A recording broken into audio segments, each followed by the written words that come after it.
یعنی جنہوں نے اپنے بابا کی صورت کو بھی نہیں دیکھا، یاد بھی نہیں تھا کہ بابا کیسے تھے. یہ جوان بھائی حضرت عباس نے اپنے جوان بھائیوں کو بٹھایا، کہا بھائیو کل کیا ارادہ ہے، کیونکہ کل جنگ ہے اور شہادت ہے. تو کہا کہ عباس آپ بڑے ہیں، جو آپ کہیں، کیونکہ اماں نے مدینے سے نکل رہے تھے ہمیں آپ کے حوالے کیا تھا، جو آپ کا ارادہ تو ہمارا. کہ یاد رکھنا کہ ہم ام البنین کے بیٹے ہیں اور حسین زہرا کا لال ہے، کہ جب تک ہم زندہ ہیں حسین کو کچھ نہیں ہونا چاہیے. اور کس طرح سے ان جوانوں نے حسین کا دفاع کیا. کب بعد میں کیا ہوتا ہے پتہ نہیں، لیکن ہمارے ہوتے ہوئے حسین کو آنچ بھی نہیں آنی چاہیے.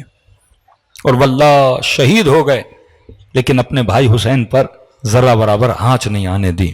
یہ ہے دفاع امام، یہ تھی خدمت، یہ تھی تربیت ام البنین کی، کہ وقت کا بادشاہ بھی جب کبھی گزرتا تھا اور بی بی کی اشعار اس کے کانوں تک پڑتے تھے، کہتے ہیں اس کا دل بھی غمزدہ ہو جاتا تھا.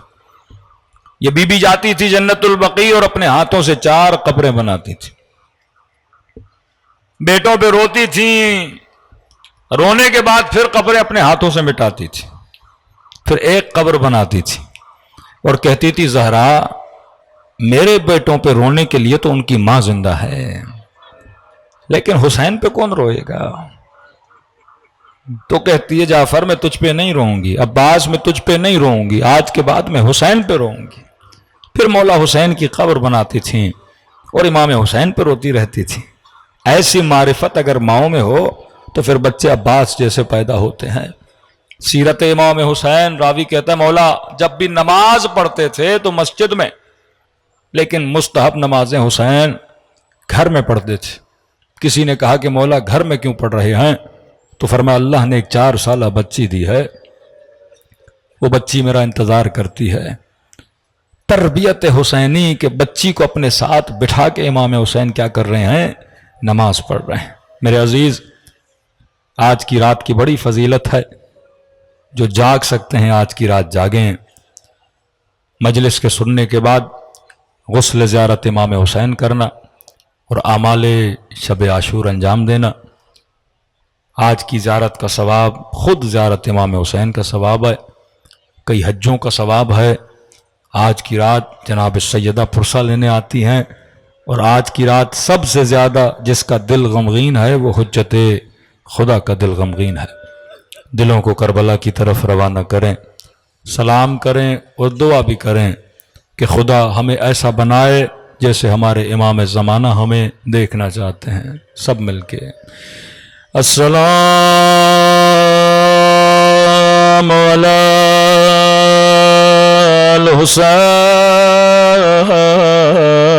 الحسین وعلی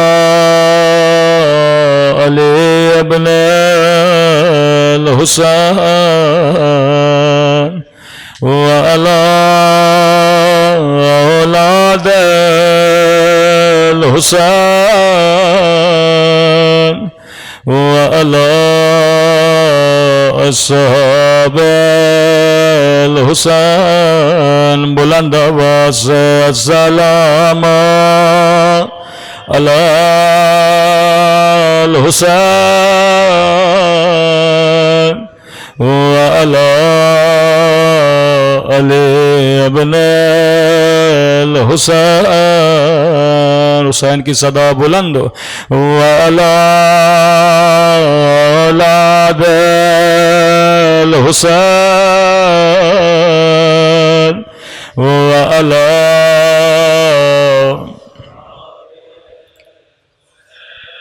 آواز تھوڑی بڑھا دیں سب مل کے السلام علی الحسین وعلی علی ابن وعلی اولاد الحسین وعلی اصحاب.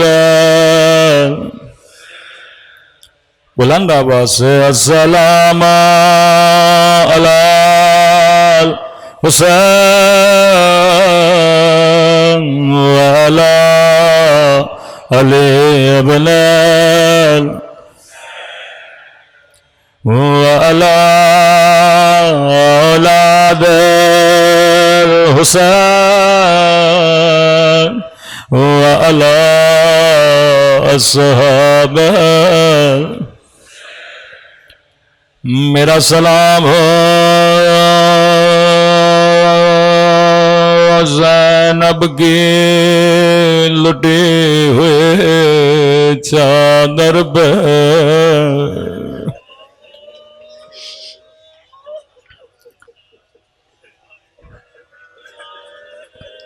یہ سلام میرے سلام نہیں فرزند زہرا امام زمانہ کے سلام چند جملے امام کی زبان سے سن کے رو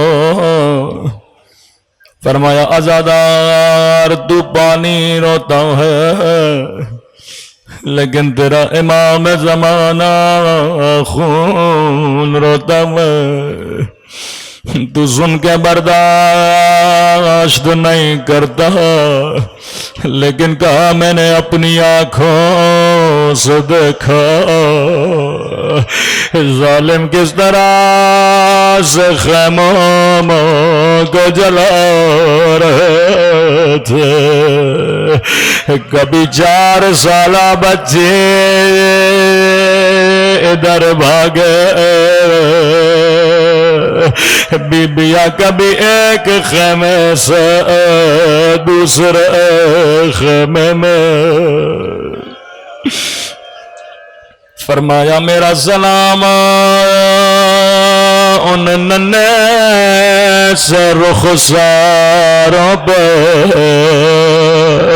او جن کا رنگ بدلتا رہا یہ نہیں کہ رنگ بدل گیا بلکہ بدلتا رہا کبھی شمر کے تماچوں نے رنگ نیلا کیا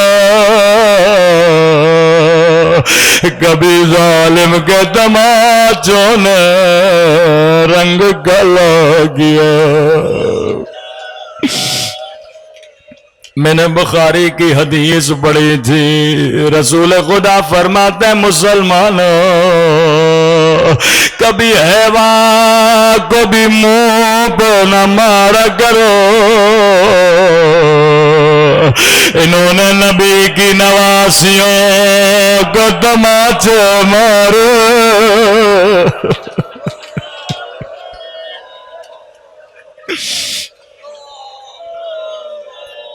نبی نے کہا حیوانوں کے چہروں کا بھی احترام کیا کرو سنیں گے امام زمانہ کا جملہ درد محسوس کریے گا کتنی تکلیف ہے میرے مولا کو فرمایا میرا سلام ان خشک پھٹے ہوئے ہونٹوں پہ او جن پہ ظالم چھڑی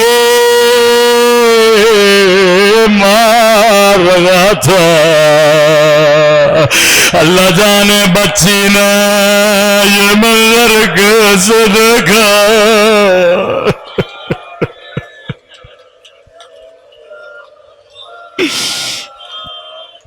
اللہ جانے میرے مولا نے یہ منظر کیسے دیکھا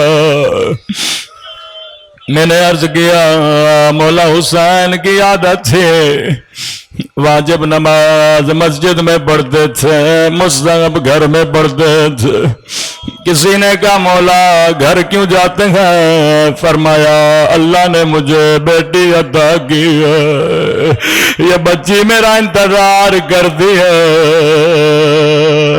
عزادارو مدینے سے مکہ مکے سے کربلا یہ بچی جب بھی نماز پڑھتی تھی 2 مصلے بچھایا کرتی تھی ایک مصلہ اپنے لیے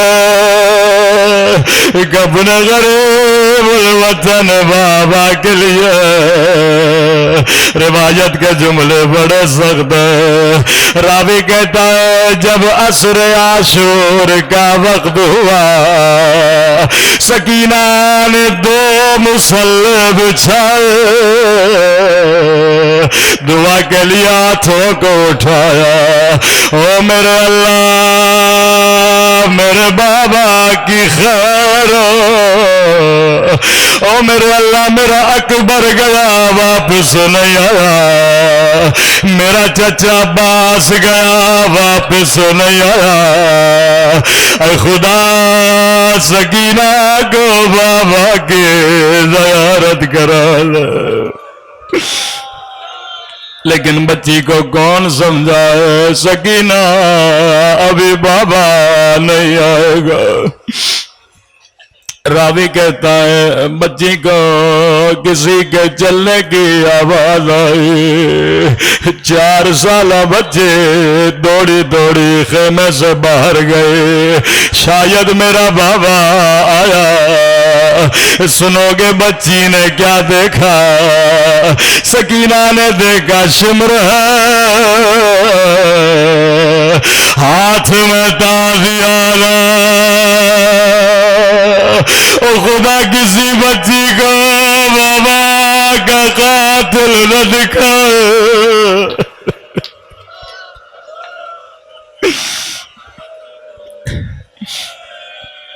خدا کسی بچی کو بابا کا قاتل نہ دکھائے. 4 سالہ بچی کو کیا پتا قاتل کون ہوتا. اب جملے بڑے سخت ہیں سید مجھے معاف کرنا. امام زمانہ اگر مجلس میں موجود ہے مولا مجھے معاف کریے گا. لینے کا سکینہ کس کا انتظار کر رہی ہے. کہنے لگی بڑی دیر ہو گئی میرا بابا نہیں آیا. نہیں کہتا ہے بابا کو دیکھنا چاہتی ہو کہتی ہے میرے بابا کو بولو. راوی کہتا نہیں کے ہاتھوں میں حسین کا کٹا ہوا سر تھا او سر کو بچی کی طرف پھینکا اے شمر تیرے ہاتھ کٹ جاتے.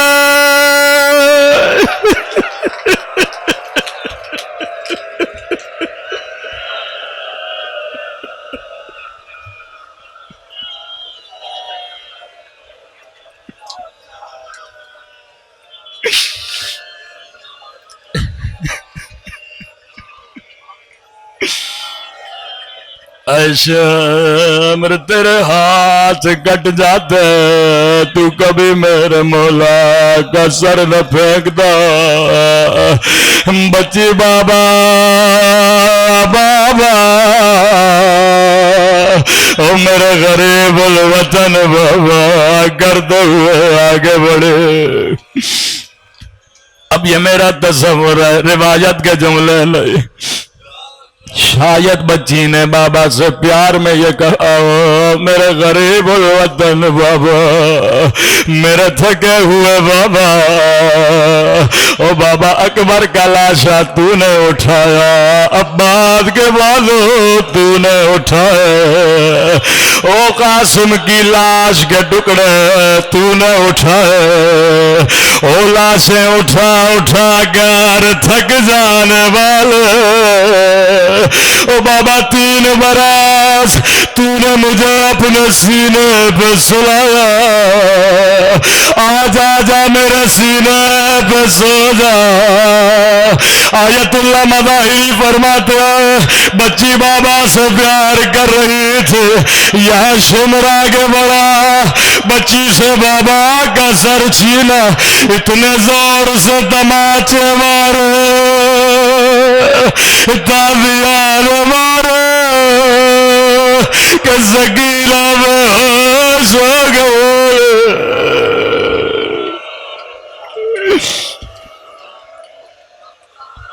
میں قربان حسین کی 4 سالہ بچی پر زینب ڈھونڈ رہی ہے کہاں ہو سکینہ. جب خیمے میں پہنچی کیا دیکھا بچی بے ہوش کان بھی زخمی ہے نخساروں پہ نیلے نشان. قدیمی عزادارو ذرا سوچ کے بتاؤ جب بچی کی آنکھیں کھلی ہوں گی پہلا سوال کیا کیا ہوگا؟ بچی نے یہ نہیں کہا پھپھی اماں میرا بابا مارا گیا. بچی نے یہ نہیں کہا پھپھی اماں مجھے ظالم نے تماچے مارے. بچی نے یہ بھی نہیں کہا پھپھی اماں میرے در چھیلے گئے. او میری ماں بہنوں مجلس میں آنے والیوں سنو سکینہ نے پہلا سوال کیا کیا.